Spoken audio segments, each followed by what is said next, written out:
तर महिनाभराचा पाऊस एकाच दिवसात झालेला आहे। वातावरणातील बदल चिंताजनक असल्याचं मुख्यमंत्री देवेंद्र फडणवीस यांनी म्हटलेलं आहे।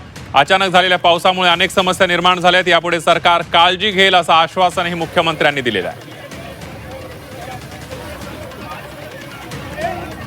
पण आता हे वेदर इव्हेंट्स मात्र सगळे चिंताजनक आहेत। आपण बघतोय पालघरला आपण बघितलं, नागपूरला आपण बघितलं, मध्ये रायगड जिल्ह्यात आपण बघितलं, नाशिकला आपण बघितलं की 15 दिवसाचा महिन्याभराचा पाऊस हा एका दिवसात येऊन राहिलेला आणि त्याच्यामुळे त्याची इंटेन्सिटी इतकी आहे की त्याला ड्रेन करण्याच्या नॅचरल सिस्टीम्स देखील त्या ठिकाणी इतक्या प्रभावी नाहीत की ज्या महिन्याभराचा पाऊस जर एक दिवसात आणि दीड दिवसात आला तर त्यातनं अनेक फ्लॅश फ्लड्स जे आहेत ते तयार होत आहेत।